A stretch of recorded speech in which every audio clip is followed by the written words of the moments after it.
Hello, I'm Carlin Lothery, and welcome to a special video this week. This week we're changing things up a bit and doing a little bit of a debate about something that is happening in the news right now. And of course I'm talking about apologies after crisis. I don't know about you, but it feels like everybody's apologizing everywhere, all over the place for one thing or another. So let's talk about who actually makes the apology. That's the person who supposedly messes up and then needs to apologize for it because they are actually sorry for whatever happened.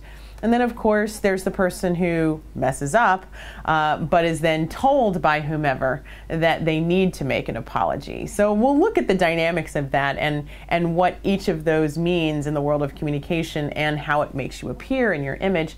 And, you know, of course, this week we started out talking about Manti Te'o and his apology, which happened last week on Katie Couric. This week, apparently, over the next couple of days, the young man at the center of the hoax who created the girlfriend and all of those other things, he'll be on Dr. Phil doing his apologies. But for now, I'd like to turn the clock back a bit and talk about the man who got knocked out of the headlines by Manti Te'o, probably much to his pleasure. And that, of course, is Lance Armstrong. And, you know, Lance made headlines last year getting banned from cycling by the U.S. Anti-Doping Agency forever. And then also being on Oprah for 2 nights in a row, giving his apology, his side of the story, and explaining what happened and why. Now, of course, there are plenty of people everywhere talking about whether he should have done the interview, what it does to his career, what it does to his image, his endorsements, his finances, and everything else. We'll get into some of those things, and today, as I said, we're going to change up the format a little bit. I'm going to bring in Coach Kathy Wilson. She is a leadership expert, and she and I are going to take a look at her from the leadership side, what Lance's interview really did for him or did to him, and then I also will take a look at it from the communication side, and both of us will give some tips on what worked, what didn't work, what you should do as a leader and what you should do as a manager or an executive if you are put in a situation where apologies are necessary or that mistakes are made, or even if something bad happens around you, how do you emerge as the leader and as with the best message so that people will follow you in your pathway. So enough of the introductions. I want to get right to it. Before I do and bring Kathy in, I want to make sure that I put up on screen both of our Twitter handles and the hashtag. If you are watching this and want to communicate with us along the way, here are our Twitter handles, Prepare to Speak and Coach K-Dub. Please feel free. Give us your comments, your questions, your pushback. If you disagree, feel free to say so. And the hashtag is right there on your screen as well. It's hashtag LAOW, Lance Armstrong, Oprah Winfrey. All right, so now let's get started. So the question that was not answered before the interview took place was, what was the goal? Nobody knew. The only thing that people were saying before the interview started was, Lance Armstrong is going to be interviewed by Oprah. Lance Armstrong is going to be on the Oprah Winfrey Network. He's going to confess, but we didn't necessarily know whether or not he was going to confess. We suspected, but there was no expectation. They didn't say he's going to come on and confess and then apologize or, you know, wait for it. Lance wants to talk to the people. It was just he's going to have an interview. So when the interview comes on, we inevitably place all of our hopes and dreams on it, and then we evaluate it from that sort of lens, which is, oh, his apology wasn't good enough, or oh, I don't believe the facts, or oh, this. But that wasn't necessarily the case. I'm not saying it wasn't, but I'm not saying it was either, because we don't know. Right, so part of the piece of that, and I agree with you there, is that because I was one of those people that watched and I'm thinking, my goal in my mind is he's going to come, he's going to confess all the sins, he's going to tell us a full disclosure of everything he did, when he took it, how often, how much, and everything else, and then he is going to apologize, and then he is going to and somehow be absolved of something. But at the same time, from the communication standpoint and setting up your goal, if the goal was just I'm getting it off my chest, mission accomplished, right? But sometimes, and in a lot of cases, when people go through a crisis and have to make the apology, sometimes it is I'm apologizing and I want the redemption and I want you to take me back. Mm-hmm. Right. But here's the thing. Who's to say that the interview wasn't about him defending himself more?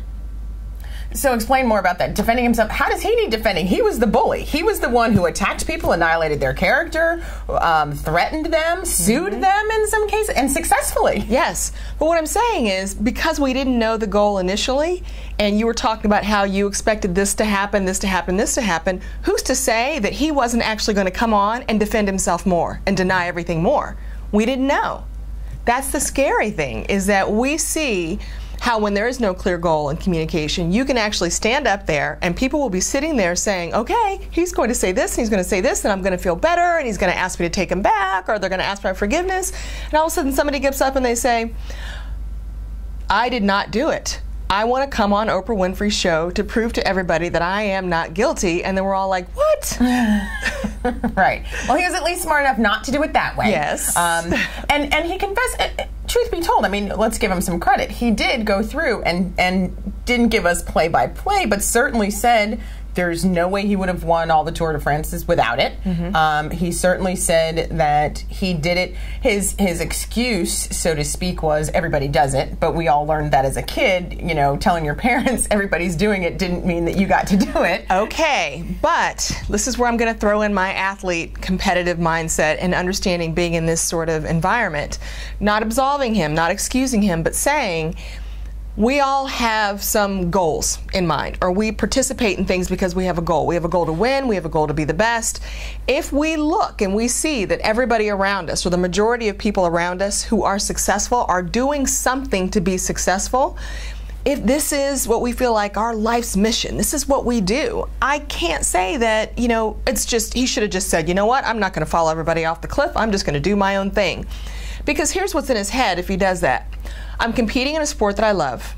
I desperately want to win because I am one of the most competitive people. I'm looking around and I'm seeing all of these people doing this that are giving them a competitive advantage, and I'm going to choose not to do it knowing that I will never reach the goal that I had in this particular sport without it, because this gives people such an advantage. I think it's difficult.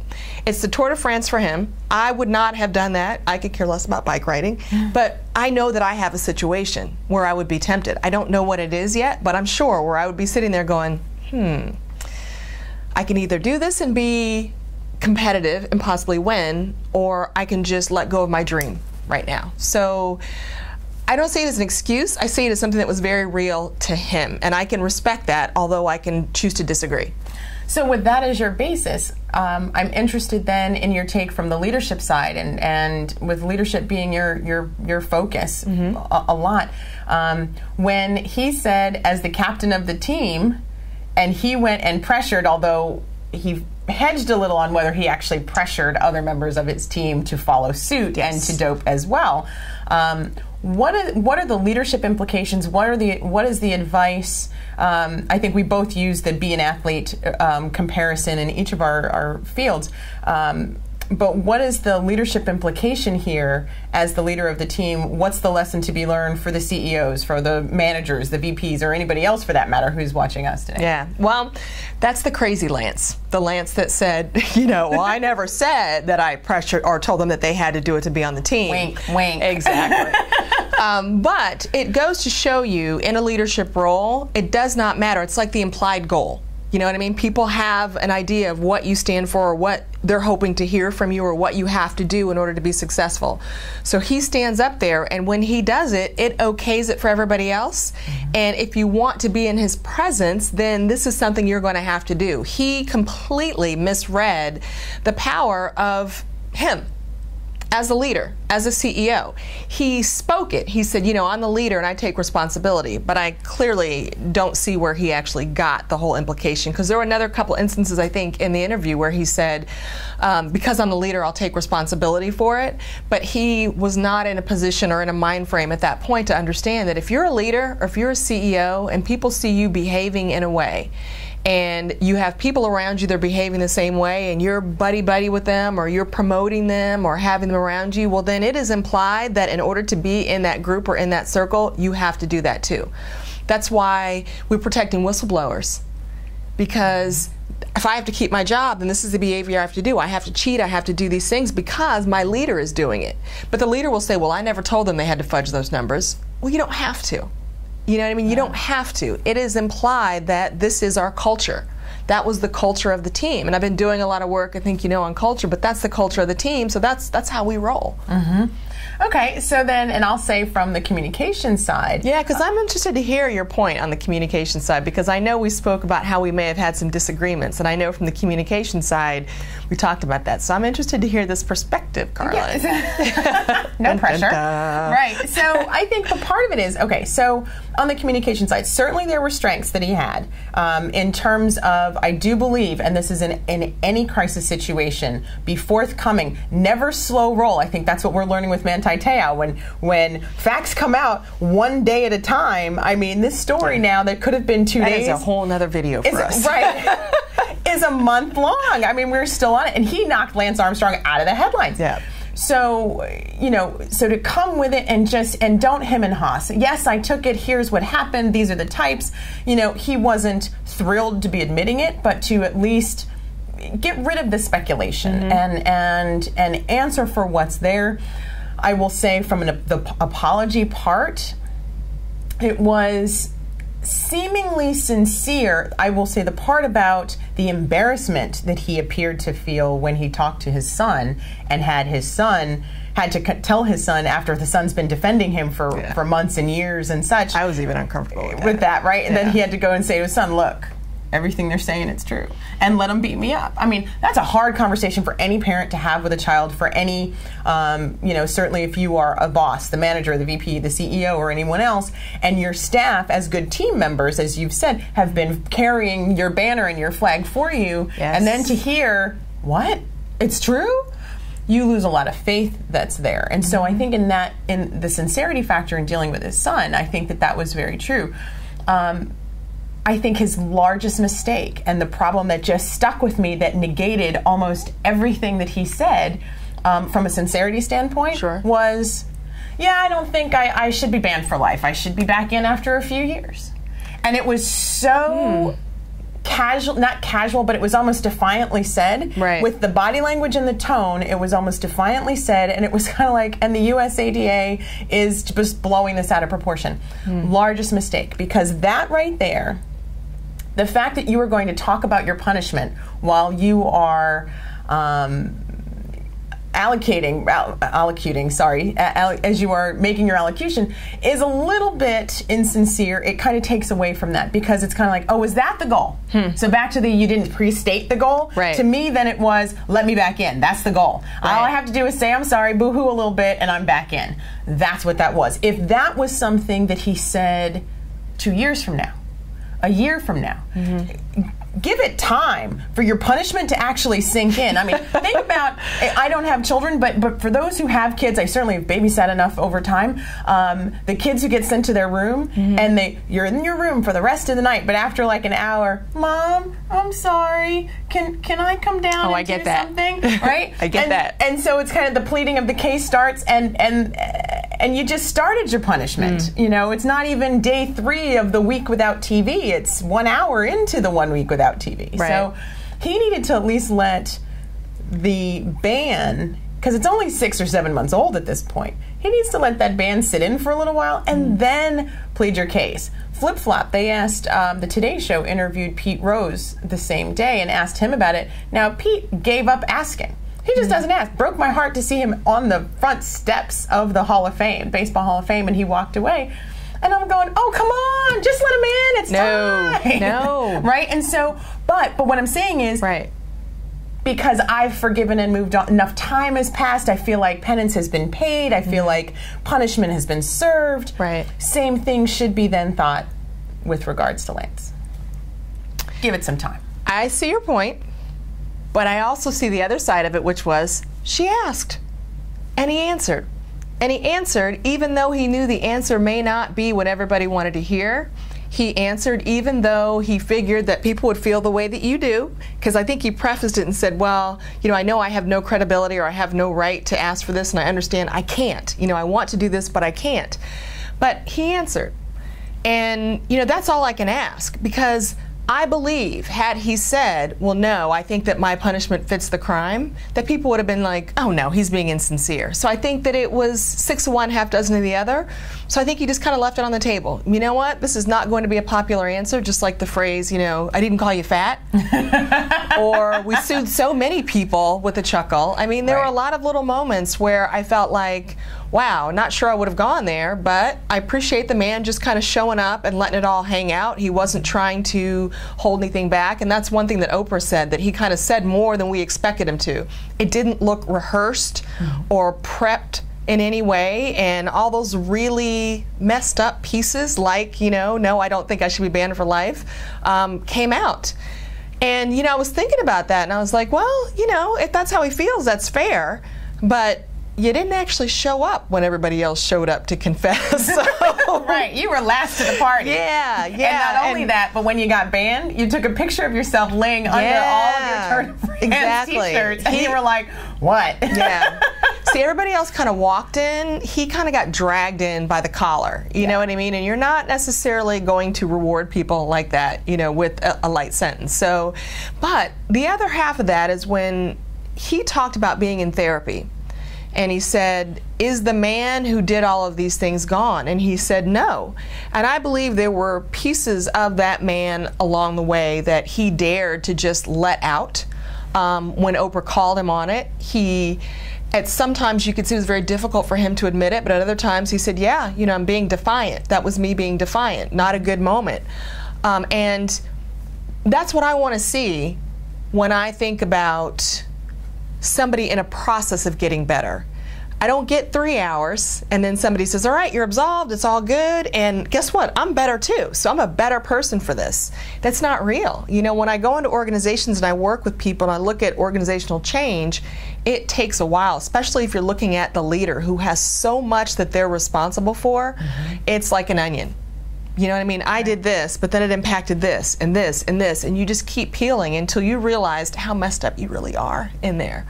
So I was all right with that. You know, I think he should be banned. I think he's a little convoluted, but I was all right with seeing that because he had shown that person, despite how he had to know that people were going to take it, instead of trying to hide it and come off better. Like I said, I felt like that would have been playing to the audience. You know what I mean? And he didn't give everybody what they wanted, and I can kind of appreciate that because he showed up where he was. Now, how it's going to work out, because it always works out better when you show up and play to the audience. But, you know, we'll see. I would actually like to know how you, as somebody in communication, would have advised him if he had had somebody advise him before the interview. There's no goal. People just know that he's going to show up. How would you have advised him to move forward in this interview? Well, I actually disagree with the original premise that there's no goal. I think in communication there's always a goal. Now, the goal may not be let me back in. Right. The goal may not be love me with open arms and all is forgiven, we're all moving on. The goal could very well be I at least need people to understand me or to respect how far I have come in my journey, because I will agree with you on the fact that the growth was there. There are very few, he called himself a narcissist. There are very few narcissists who call themselves narcissists. Who recognize that, right? Yes. And point out, yes, I bullied, yes, I did. There are very few. So he's clearly, like, therapy is in motion there, very clearly. So it could be, I want people to be open to giving me a chance later. Okay. It could be anything, but there should definitely, anytime you communicate with any audience about any subject, there should always be the goal. And so do you think he should have stated why he was there? I think so. And even if not in the interview itself, and she certainly, when she did the ground rules, okay, we said no holds barred, no off the, you know, no off-topic questions or no off-the-record questions or anything else. He could very easily have said yes, and the reason why I agreed to that is because I just need people to hear my side. And it could be, I'm the last one, as you said, I'm the last one to come forward. So rather than hear my truth from everybody else, hear my truth from me. And maybe that's the goal. But, and so that could have been his starting point. I think in terms of prepping him for that day, yeah, you can't get too rehearsed. You don't want him to have canned answers. You want him to be aware of what will be asked so you don't get stuck, jaw on the floor, going, trying to find something, which I don't think I saw. Yeah, and was he aware of the questions, I wonder? Okay. No. And she did, and Oprah did a whole list of things that she read, watched, reviewed, and everything else before doing the interview itself, so that she could poke holes if she saw a point where there needed to be one. If she saw him hedging even a little bit or fudging a little bit, she wanted to be able to call him on it.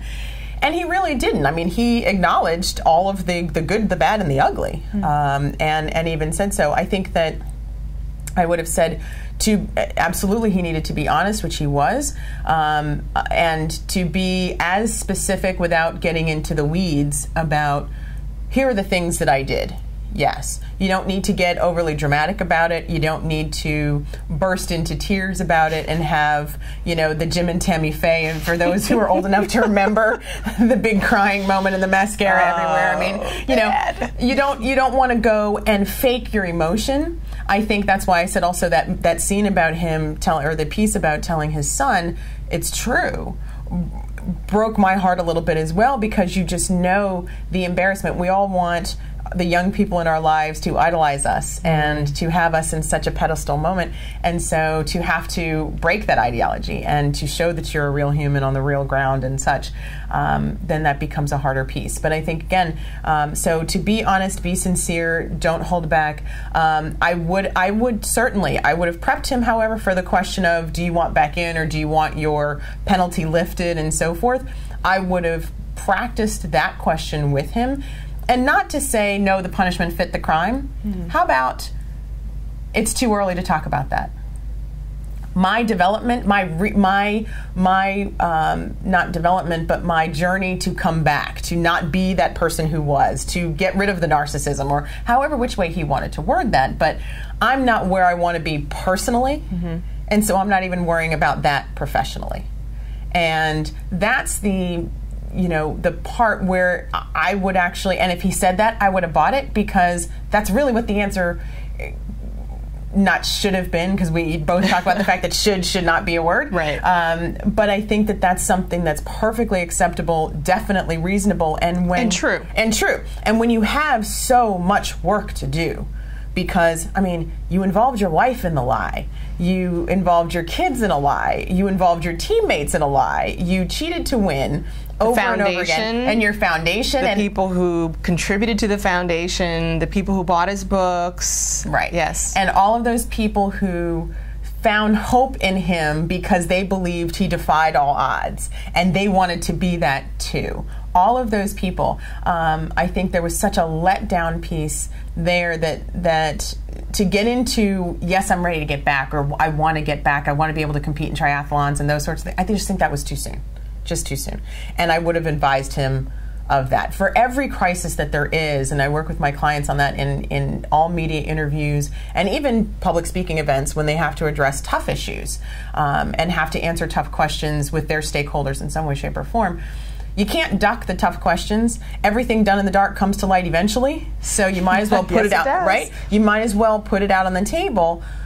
Put it out on the table without hesitation or reservation, but also give perspective on what you're doing to make things better. What are you doing to improve? That's where the fan redemption comes from. Americans love the comeback kid. Yes. They love to forgive. I mean, when Michael Vick came back into football, yes, there were the protesters, but the entire Philadelphia arena were wearing dog pound T-shirts. I mean, they have forgiven and forgotten. We are a weird group. Yeah, and so with everyone, they are willing to let go if you look like you've made amends for your sins, so to speak, or you've felt badly and all paid your price.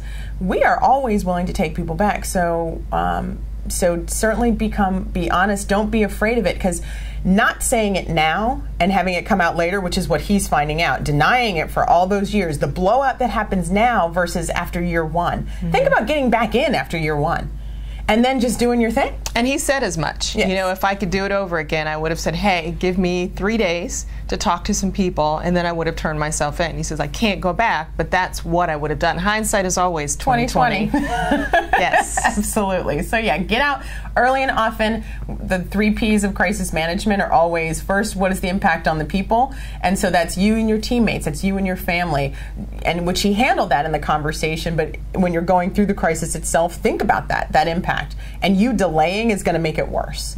You know, the places, what's the environment around you? You talk a lot about the fact that your decisions, and when you're a leader, it affects the environment around you, your staff, your stakeholders, and everything else. And it's not about your intent, it's about the impact. And so a lot of people think a lot about, well, I didn't mean this, or this is what I'm intending to do, without ever considering what the impact is. And intent means nothing. Right. And I always say, it's always the impact. And you say places, and I say impact first.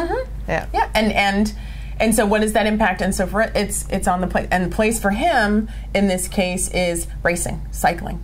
It's the competitive world. And have you just given the message that everyone needs to cheat to win? And really, he who cheats best wins. I mean, really, is that the message? So that's the place that the impact of that. And then, obviously, he put the profit first.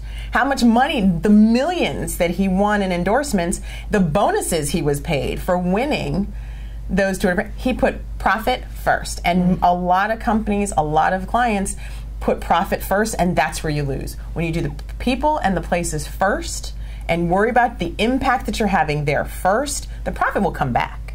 Had he come out first year, he'd still have everything. He'd still be Lance Armstrong. But he in did, a sense. In a sense, right? Yep. I mean, Lance Armstrong from the name and Live Strong and all those things. Right. But when you put profit first, that's when you start chipping away at what your true positive impact can be. Yeah. And Kathy, thanks so much for joining us. Thank you for watching and enjoying and participating in our debate or discussion today. Again, I want to make sure that I leave you with the #1 communication message coming out of all of this. Sometimes, unfortunately, apologies need to happen. Sometimes the crisis breaks, the crisis happens, and you need to do a little bit of cleanup. The key things to remember: #1, the 3 Ps.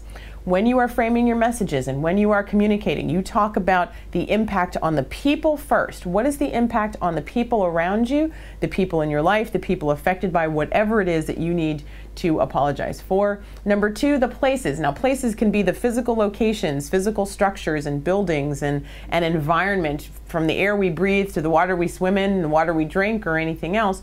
But it can also be the places, meaning your work environment, your office environment. Those places are also essential in making sure that you are connecting with your audience and making sure that they understand, you empathize, you feel for them, and that you aren't just spewing some words that somebody wrote for you at some period of time. And a very, very, very distant third are the profits, your dollars and cents. Okay, I understand everybody, or a lot of folks have stockholders who really are worried about your bottom line. The bottom line is still going to be there if you take care of your people and your places first. Okay, that's why they come in that order.